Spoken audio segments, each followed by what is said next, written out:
Right. So once I had that, I thought, okay, I think I like this a lot better. But again, I have to know why or what just happened. Why is it better? So back to deconstruction. In this song, the rectangles say, I'm looking for someone from the past and I'm playing some tapes. I want to hear his or her voice, is the chorus. Second verse, my identity is crumbling. Could you help me put it together again? I want to hear his or her voice. So this is interesting because now I've been able to say the same chorus, but it means two different things. In the first case, it's just, I want to hear a voice on a tape. But in the second case, there is this identity thing, and it's like, can you help me? Say something to help me. And then when I go into the bridge, which is again say something or anything, I realize that this can actually now turn into, this yearning can actually become frustration, because it was actually. And once it turns into frustration, this the last verse becomes, so how did I turn out? Rather than any existential questions about generally being lost, I think it's a very pointed question at the photograph, saying, so what do you think? And I think there was actually, when I wrote the notes on this one, I'm looking for a voice from the past, having an identity crisis, and I wonder if you could help. I'm yearning, now the yearning is turning into frustration because you're silent, and you were never around. Like, whoa, did I just write that? And was that really what I felt? Because it's actually irrational, right? I mean, the person that's how passed away, like how you were never around is usually for people who are there but not around. But I'm not sure if this is true. But I started wondering whether this is actually there, whether I'm carrying this sense of like not having forgiven. And so I decided to keep it that way and just sing it that way for a while. Because I want to just sort of see how that feels and whether that's true. So now the last verse has become more pointed. It's about, yeah, did I turn out, how did I do okay, did I turn out alright, and are you proud of me? It's not sarcastic, but it's a little bit of, yeah, what do you think? This is good, because I was also in the middle of like a terrible depression. So it was like, yeah, this is what you want. And finally, that last thing can become, are we really having this conversation? And in brackets, for me at least, or am I going nuts? Like, because obviously we're not having a conversation, it's just me that's doing the talking. So it doesn't necessarily come through, but like for me to write this and think of this is, I don't know yet how to do the last verse, because if it has to, it used to be a very quiet one, but now if it has to become almost angry, if I try to raise my voice, it doesn't quite work. So I'm not sure, I'll have to figure that out, how to actually do it. But for now, I've left it like this, so I'm done with it for now. And I think I'm also done with this presentation. So this is where we are at right now. I'll open it up for... Thank you. Thank you. Did I do okay for time, Priyanka? Are we okay? Okay. Thank you, Abhijeet. So I think you're a very articulate musician, which is amazing. I hope contrary. You were going to say rare, weren't you? Huh? And this is also to know that the most loved lines we've read in the text we love actually has been constructed. Probably he changed the order of the words. It's not the way it reads to you. We'll talk about what I think Abhijeet's talk and the next speaker will, the connections between both the talks by the end of the day today. But let's open it up for questions that people have. We have 15 minutes for questions. I'm also going to... So, yeah, whatever.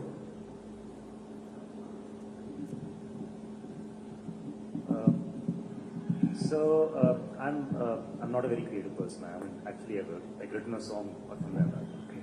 But what I was wondering while you were giving the presentation was that when you are revisiting something you've written and trying to design it better, how do you know when it turns into tampering with the genuine, the original message that you wanted to give? Right. I used to worry about that. I've taken a simple approach. I've stopped worrying about it.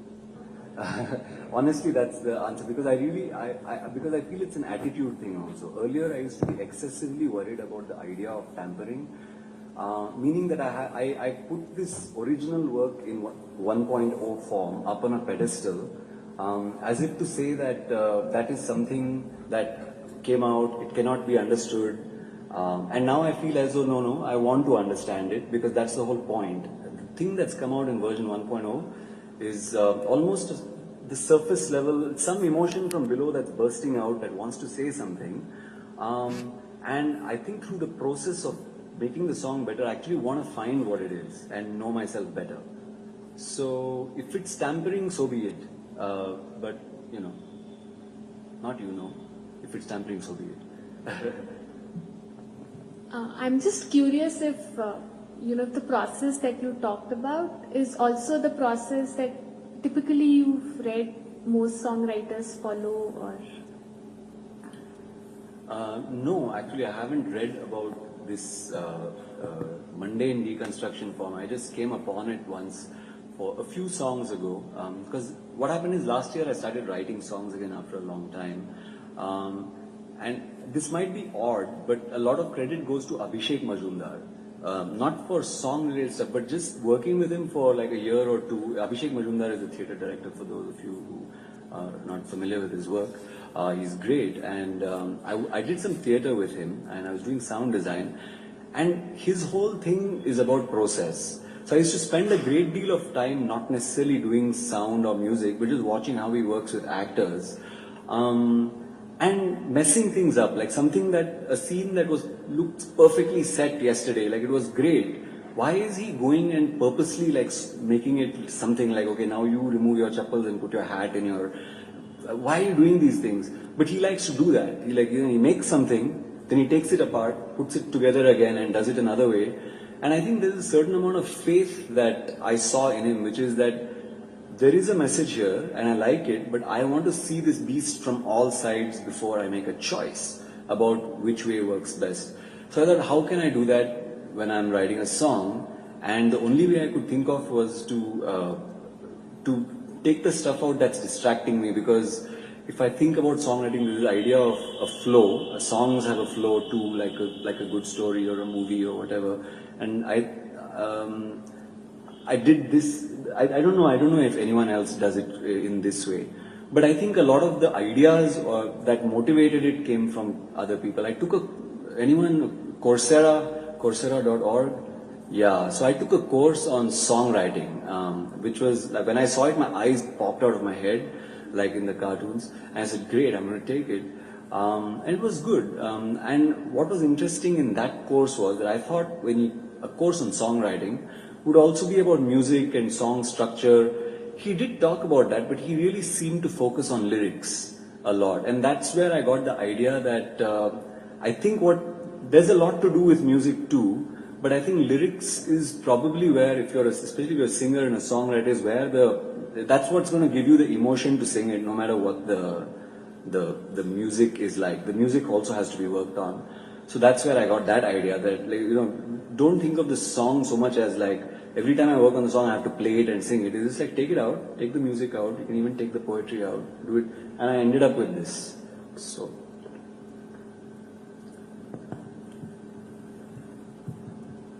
Yeah, what I saw in the first version and the second one, to me it felt like there was a little, making more sense of what had happened. So I want to know if every version you kind of healed a little or, made more sense. I hope so. I know that for a long time, or at least my friends know, because I was not really aware of. This topic of a mother's death is kind of an important one for anyone who's gone through that at a young age. And I think for a long time when it was mentioned, I used to just say something very casually like, my mother passed away when I was a kid or something. But I feel like at some point, and I started asking some close friends, am I weird when talking about my mother? And the answer was actually, yeah, kind of. So then I started getting this thing that, okay, I haven't thought about it, which itself is the first telltale sign, right? I've never thought about it too much. So I think now, for example, even what I'm doing today, I'm not feeling particularly I'm not sweating or oh, this is very difficult. It's okay. So I believe that through the course of, it must be through this course of this mostly. I also went for counseling and all those other things. But this was important, this song for me. Tweaking and retweaking any work, whether it's a song, a movie, any creative process, where does it stop? Because you can keep going on and on. Right. That's I don't know whether... How do I respond to that without saying that that's a good question? It's like standing up. But it is really, because I don't know, what's happening now for me is, I think again, like David Byrne says, a lot of the answers to these things are your circumstance. If I was with a band, then by now the song would probably be set, because somehow with a band, when there are more people involved, you can't just keep changing, or you can actually if it's a band like that. But maybe I would feel less comfortable doing it. What's good for me is because I'm playing it alone, and currently I'm not under pressure to release an album. Rahul Giri, a friend of mine and yours, he talked about their last album when they were doing it. He's like, you keep doing it, and eventually it's just a deadline. You say that by April 30th, I have to have this mixed and out up on SoundCloud, and that becomes the reason to end it, like the just setting a date for yourself. Right now I haven't, and it may be a slightly dangerous thing, but to me it's not dangerous because I'm not trying to release anything, or I'm not in a hurry, at least for this year. I'm good with this because this song, having come to this place, I saw like, wow, that took 6 months, so it's okay to take months. So I'm in no hurry. I had more a comment than a question. I was just reflecting on the process itself, and I was just thinking how important it is for children at a very young age to be able to reflect on themselves and their work, and then to be, because see, this is a very evolved state to be in, to step back and be able to deconstruct on your own work and then reconstruct it in a particular way.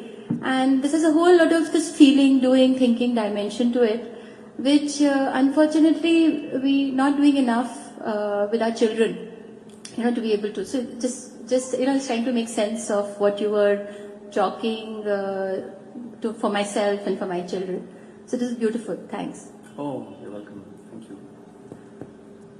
Hi, first of all, thank you. And as a fellow ex-engineer and a current musician, I wanted to give you a shout out and say that was lovely. Although for me it would be very difficult to deconstruct my music. I would rather, for me that's not an aspect that I could, imagine doing. But what I wanted to ask you is, your music is obviously, it stems from life experience, and performance of course is a very vulnerable thing, but you seem to have achieved, can I say, a sort of balance between the amount of vulnerability you allow yourself to feel during a performance. But I just wanted to ask you about that, since it's so personal. How do you, how much do you let yourself go during a performance, and how is that process? Because it would obviously take you back in time. Right. Yeah.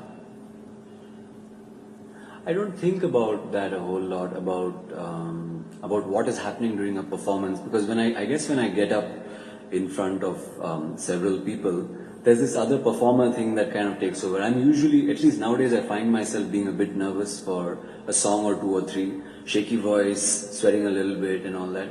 And then usually something happens, or maybe there's a good moment, like this, something gets received well by the audience, and I relax and I say, okay, now I can do it.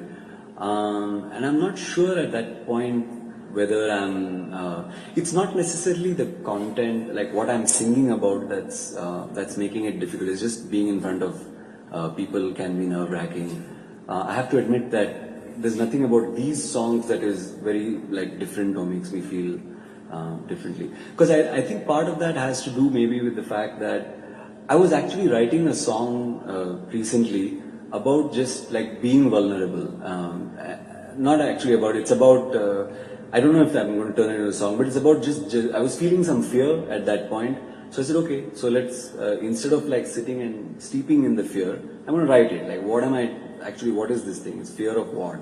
As I'm trying to think of what is it that's making me scared right now, and trying to put it down.